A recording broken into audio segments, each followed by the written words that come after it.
हमने जो था अमीन्स का क्या किया था, नोमेनक्लेचर किया था। और मैंने कहा था कि एक क्वेश्चन है एनसीईआरटी का, वो हमने करना है। तो ये एनसीईआरटी का इन टेक्स्ट क्वेश्चन है। इसमें जो पहला क्वेश्चन है, अगर आप देखें, ये कह रहे हैं classify the following amines eight primary, secondary and tertiary. अब ये प्राइमरी, सेकेंडरी और टर्शरी में आपको क्लासिफाई करना है। ये जो क्वेश्चन है ना, इस तरह से पेपर में नहीं आता है।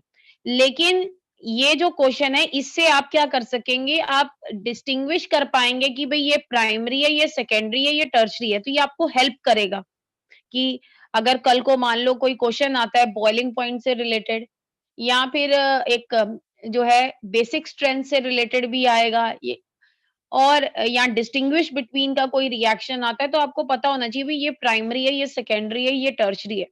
तो ये बताइए पहला वाला क्या है, प्राइमरी है, सेकेंडरी है या टर्शरी है? प्राइमरी। तो ये पहले वाला प्राइमरी है क्योंकि भई ये NH2 है। अब यस मैम। ऐसे ही आप ये सेकंड वाला बताइए। टर्शरी। मैम ये टर्शरी केवल टर्शरी है। एन है, केवल एन है हाँ, इसमें। N है ही नहीं। हाँ, सिर्फ N है। और ये बाकी 3 2 जगह से तो CH3 से जुड़ा हुआ है और एक ये जो आपकी नेफ्थलीन रिंग है उसके कार्बन से जुड़ा हुआ है। देन अगर आप इसकी बात करें, प्राइमरी। ये प्राइमरी है, NH2 है। अब ऐसे ही हम अगर लास्ट वाला देखें, सेकेंडरी। हाँ, ये सेकेंडरी है। तो हमें डिस्टिंग्विश करना आना चाहिए कि भई ये प्राइमरी है, ये सेकेंडरी है, तो इनके आगे रिएक्शंस आएँगे। डिस्टिंग्विश बिटवीन में हमेशा एक ऐसा रिएक्शन लिखा जाता है जो दोनों कंपाउंड अलग तरीके से देते हो। मतलब एक कंपाउंड सपोज उस रिएक्शन को दे रहा है और ऑब्जर्वेशन वाला होना चाहिए, जिसमें मान लो कोई पीपीटी बन रहा है, कोई स्मेल आ रही है या कोई कलर चेंज हो रहा है, क्योंकि लैब के अंदर रिएक्शन के अंदर आप मिक्सचर में अगर मान लो कोई ट्रांसपेरेंट चीज बन रही है, उसको थोड़ी ना आप ऑब्जर्व कर सकते हैं, इन्फर कर सकते हैं। इन्फर तो तब कर सकते हैं जब वो आप देख पाएँ। तो देख पाएँ या महसूस कर पाएँ। जैसे मान लीजिए उसमें कोई जो है कलर चेंज है, पीपीटी बन रहा है या फिर जो है स्मेल आ रही है, किसी पर्टिकुलर एक खास स्मेल है और दूसरा कंपाउंड वो रिएक्शन नहीं देता है, या अगर देता भी हो तो उसमें अलग कलर या उसमें अलग कोई स्मेल या जो भी पीपीटी है वो अलग आता हो। तो ऐसा रिएक्शन लिखना होता है डिस्टिंग्विश बिटवीन में। डिस्टिंग्विश बिटवीन में ये नहीं करना कि मान लो मैंने 2 कंपाउंड दे दिए, एक मैंने मान लो प्राइमरी दे दिया अमीन, एक सेकेंडरी दे दिया। आप मुझे डिस्टिंग्विश बिटवीन में ये लिखकर बताएँ कि भई इसमें प्राइमरी है, इसमें सेकेंडरी है। ये नहीं, इससे ये आपका पूरा गलत है, ये नहीं लिखना है। डिस्टिंग्विश बिटवीन का मतलब होता है कि आप लैब में कैसे 2 कंपाउंड दिए गए हैं, मैंने आपको बता दिया भई ये 2 फंक्शनल ग्रुप है आपके पास। अब आपने ये पता लगाना है कि किस टेस्ट ट्यूब में प्राइमरी अमीन है और किस टेस्ट ट्यूब में सेकेंडरी अमीन है। उसके लिए तो हम टेस्ट ही करेंगे ना। चलिए अब ये वाला क्वेश्चन देख लेते हैं।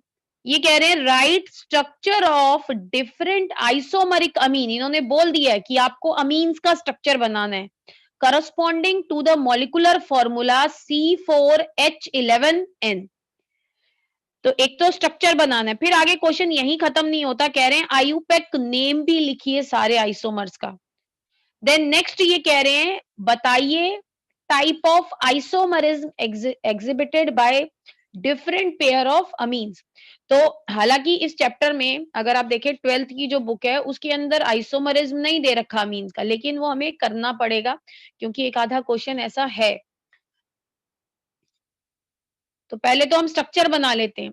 तो यहाँ पे अगर आप देखेंगे मैंने हाइड्रोजन नहीं लिखे, वो आप खुद लिखेंगे, मैंने सिर्फ आपको सिंपली बताने के लिए।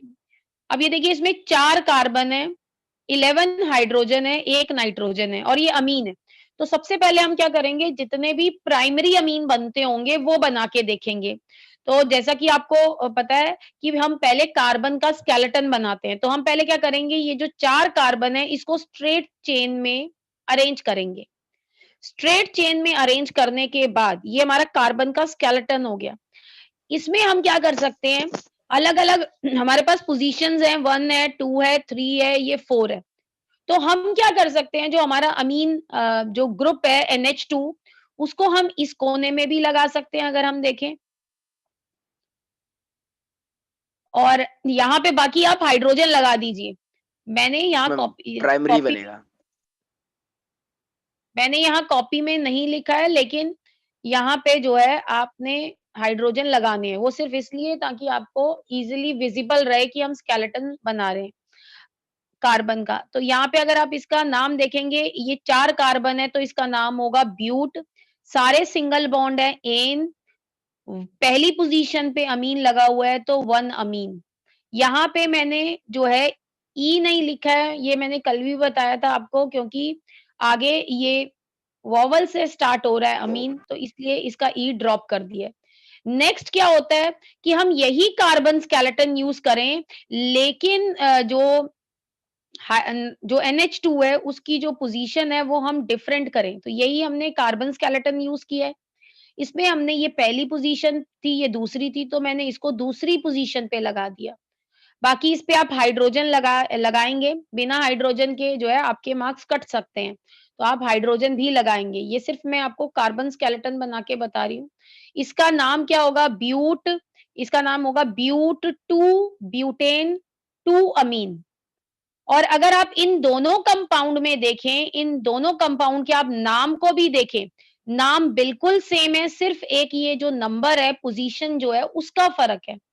फंक्शनल ग्रुप भी सेम है।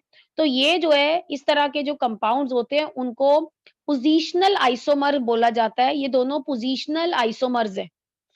अब स्ट्रेट चेन देख ली है। स्ट्रेट चेन में और कोई पोजीशन नहीं है। कोई बच्चा कहे मैं यहाँ लगाऊंगा, तो ये सेम वही कंपाउंड बन जाएगा। ये सेम वही कंपाउंड बन जाएगा, ब्यूटेन 2 अमीन। अब हम क्या करेंगे? डिफरेंट कार्बन स्केलेटन यूज करेंगे। उसके लिए हम क्या करेंगे? पहले 4 कार्बन यूज किए थे, अब मैं 3 कार्बन यूज करूंगी और एक अभी मेरे पास है, तो मैं 3 कार्बन लिखूंगी। मैंने कॉर्नर पे नहीं लगाना है उस कार्बन को, हमेशा कहीं बीच में लगाना है। तो यहाँ पे सिर्फ यही जो पोजीशन है, ये बाकी तो दोनों कॉर्नर हैं, सिर्फ यही जो है ये बीच में आती है, तो यहाँ पे एक वो कार्बन लग जाएगा। तो ये स्केलेटन दूसरा हो गया। इस स्केलेटन में मैं NH2 ग्रुप अगर लगाती हूँ तो मेरे पास 2 पॉसिबिलिटी है। एक तो मैं यहाँ पे लगाऊं, यहाँ पे स्पेस नहीं है, तो ये NH2 है, ध्यान से देख लीजिएगा। तो यहाँ पे अगर मैं लगाती हूँ तो ये 1 हो गई पोजीशन, क्योंकि फंक्शनल ग्रुप को कम मिलती है। ये 2 हो गई, ये 3 हो गई। तो इसका जो नाम है, क्योंकि यहाँ पे H भी लगाने हैं आपने, ऐसा नहीं है कि आप H लगाना भूल जाए। H जो है ध्यान से लगाइएगा, कार्बन जो होता है वो टेट्रावेलेंट होता है, उसके पास 4 से ज्यादा जो है बॉन्ड जो है वो नहीं बनेंगे। तो जब हम इसका नाम देखेंगे, इसका जो नाम होगा ये होगा 2 मिथाइल प्रोपेन 1 अमीन। 2 मिथाइल प्रोपेन 1 अमीन। ऐसे ही इसी कार्बन स्केलेटन को यही हम यूज करेंगे अभी एक और इसी कार्बन स्केलेटन में जो अभी हमने बनाया था। इसमें अभी पहले हमने NH2 यहाँ लगाया था, अब यहाँ भी लगा सकते हैं। तो यहाँ पे बाकी हाइड्रोजन लगा देंगे आप। तो इसका जब आप नंबरिंग करेंगे तो 1 2 और ये 3, तो इसका नाम हो जाएगा 2 मिथाइल प्रोप, सारे सिंगल बॉन्ड है कार्बन कार्बन, एन 2 अमीन। तो ये जो दोनों मैंने कंपाउंड बनाए थे, एक 1 अमीन वाला था, एक 2 अमीन वाला था, इनमें कार्बन स्केलेटन सेम है, लेकिन सिर्फ फर्क जो है वो पोजीशन का फर्क है NH2 की, फंक्शनल ग्रुप की। तो ये भी आपस में, ये दोनों कंपाउंड आपस में जो होंगे पोजीशनल आइसोमर होंगे, लेकिन अगर आप इस कंपाउंड को, ये जो मैंने अभी ये मिटा रही हूं मैं, इस कंपाउंड को अगर आप इन 2 कंपाउंड्स के साथ कंपेयर करें, वो जो दोनों कंपाउंड बनाए थे, तो इन दोनों में फर्क जो है वो कार्बन स्केलेटन का है पूरा, तो वो चेन आइसोमर होंगे आपस में। ये दोनों कंपाउंड बाकी दोनों कंपाउंड के विद रिस्पेक्टिव क्या रिलेशन होगा? They will be chain isomers. तो ऐसे ही ये एक स्केलेटन हो गया हमारे पास। अब मैं क्या करूंगी? अभी मैं सिर्फ प्राइमरी अमीन बना रही हूँ। अब जो है, अब मैं क्या करूंगी? पहले मैंने 3 कार्बन रखे थे, अब मैं क्या करूंगी? 4 में से 2 रखूंगी स्ट्रेट चेन में। अब 2 मेरे पास हैं, कॉर्नर पे नहीं लगने चाहिए। अब यहाँ पे देखें, इसमें तो ये दोनों ही कार्बन क्या है? कॉर्नर के हैं। जब ये दोनों ही कॉर्नर के हैं, इसका मतलब इसमें कोई स्ट्रक्चर नहीं बनेगा। तो ये तो हो गए हमारे प्राइमरी अमीन्स। तो ये 4 प्राइमरी अमीन हमारे बनेंगे यहाँ पे। तो ये जो चारों हैं, ये 1 2 3 ये 4 बने। अब मैं क्या करूँगी, सेकेंडरी अमीन बनाने की कोशिश करती हूँ। तो सेकेंडरी अमीन जब मैं बनाऊँगी, तो आप ये देखें कि हम क्या करेंगे, नाइट्रोजन लिखेंगे यहाँ पे क्योंकि सेकेंडरी बनाएँगे, एक हाइड्रोजन लिखना है। अब मुझे दोनों तरफ नाइट्रोजन के कार्बन की चेन लिखनी है। मेरे पास है 4 कार्बन। पहले मैं क्या करूँगी, इस साइड 1 रखूँगी और दूसरी साइड 3 रखूँगी। तो ये एक और इसमें मैं हाइड्रोजन लगा दूँगी। तो यहाँ पे अगर मैं हाइड्रोजन लगाऊँ, ये भी आपने करना है। मैंने इस नोट्स में जान के नहीं लिखे ताकि आपको पता लगे हम कार्बन स्केलेटन्स क्या यूज़ कर रहे हैं। तो यहाँ पे अगर हम देखें तो जब नेमिंग करेंगे तो ये मेन चेन कहलाएगी, इसको मैं नंबरिंग करूँगी 1 2 3। तो यहाँ पे एक CH3 नाइट्रोजन से जुड़ा हुआ है तो N मिथाइल प्रोपेन 1 अमीन इसका नाम होगा। तो ये N मिथाइल प्रोपेन 1 अमीन। अब नेक्स्ट आता है कि ये तो एक बन गया। अब मेन आता है कि मान लीजिए इसी कार्बन स्केलेटन में मतलब कार्बन स्केलेटन नहीं सॉरी, इसी कॉन्फ़िगरेशन में मतलब एक साइड 1 कार्बन हो नाइट्रोजन के, एक साइड 3 हो। पोज़ीशन चेंज हम कर सकते हैं कि बाय चांस ये जो N जुड़ा हुआ है वो इस तरह से जुड़ा हो। तो अभी भी अगर आप देखें, दोनों साइड जो गिनती है कार्बन की वो सेम है। इस साइड 1 है, इस साइड कितने हैं? 3 है। पर यहाँ पे जो ये N है इसकी पोजीशन में फ़र्क आ गया 1 2 3। तो इसका नाम होगा N मिथाइल ये मिथाइल है, प्रोपेन 2 अमीन। तो ये हमारा हो गया। अब आप देखिए क्या इस ये जो क्योंकि यहाँ पे 3 कार्बन है, क्या कोई और पोजीशन पॉसिबल है? बताइए no ma'am. Anurag. No ma'am. हाँ, कोई और पोजीशन पॉसिबल नहीं है। तो अब मैं क्या करूँगी, नाइट्रोजन के पहले मैंने इस साइड 1 रखा था, उस साइड जो थे 3 रखे थे। अब मैं क्या करूँगी, गिनती बढ़ाती जाऊँगी। अब मैं इस साइड 2 कर दूँगी, तो उधर भी 2 रह जाएँगे और बाकी मैं क्या करूँगी, हाइड्रोजन लगा दूँगी यहाँ पे। तो इसका भी जब आप नाम लिखेंगे क्योंकि दोनों तरफ बराबर कार्बन है, तो ये किसी को भी मेन चेन मान सकते हैं। तो यहाँ पे अगर आप देखेंगे एन इथाइल इथेनामीन, क्योंकि इसमें दोनों पोजीशन चाहे यहाँ पे लग जाए, चाहे यहाँ पे लग जाए नाइट्रोजन, दोनों पोजीशन नहीं होंगी क्योंकि हम काउंटिंग कहाँ से करते हैं, जहाँ से ये जो फंक्शनल ग्रुप है इसको कम नंबर मिले।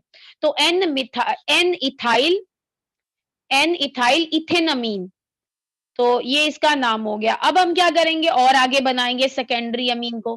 पहले हमने इधर 2 रखे थे, उधर 2, अब कहेंगे इधर 3 रखें, तो वो तो हम बना चुके हैं 3 वाला। तो इसका मतलब इसमें सेकेंडरी अमीन में सिर्फ़ ये जो पॉसिबिलिटीज़ थी, ये एक हमने ये बनाई और ये 3 पॉसिबिलिटीज़ हमारी थी। ये 1, 2 और ये 3 पॉसिबिलिटी। अब हम क्या करेंगे, टर्शरी अमीन बनाने की कोशिश करेंगे। तो टर्शरी अमीन जब आप बनाएँगे तो नाइट्रोजन लिखेंगे। अब इसके साथ जो 3 बॉन्ड है वहाँ पे 3 कार्बन लगा दें। 3 तो लगेंगे ही लगेंगे क्योंकि मैं टर्शरी लिख रही हूँ। अब मेरे पास कितने कार्बन बचे? 1 बचा, तो 1 कहीं भी लगा दीजिए, यहाँ लगा दीजिए। अब इसमें हाइड्रोजन आप पूरे कर दीजिए। अब इसका हम नाम लिखेंगे। तो नेम में हम क्या करेंगे, 3 जगह पे है तो वो चेन चुनेंगे जिसमें ज़्यादा कार्बन हो, मतलब ये वाला जो है ये चुनेंगे। इसमें अगर देखें ये इथेनमीन है, तो इसका नाम हो जाएगा एनएन डायमिथाइल इथेनमीन, एनएन डायमिथाइल मिथेनमीन। तो ये जो है, ये हमारा जो है स्ट्रक्चर बन गए। वैसे तो आपको समझ आ ही गया होगा कि जो है कि ये कौन से आइसोमर्स हैं। एक मैंने चेन डिस्कस की है, एक मैंने पोजिशनल बताया, लेकिन मैं फिर भी आपको और भी आगे बता रही हूँ, दोबारा से देख लीजिएगा। चेन आइसोमर कौन होते हैं, जिनमें चेन का कार्बन के स्केलेटन का फ़र्क हो। मतलब ये जैसे ये देखिए, इन तीनों में अगर आप देखेंगे NH2 ग्रुप है, फ़र्क सिर्फ़ जो है वो कार्बन के स्केलेटन का, इसमें कार्बन स्ट्रेट चेन में जुड़े हुए हैं। इसमें ये देखिए ब्रांचिंग हो गई, इसमें और ज़्यादा ब्रांचिंग हो गई। है तो 4-4 कार्बन ही सब में। तो ये जो होता है ये चेन आइसोमर्स होते हैं। देन बेटा नेक्स्ट आता है, एक मिनट सॉरी। देन बेटा नेक्स्ट आता है मेटामरेज़।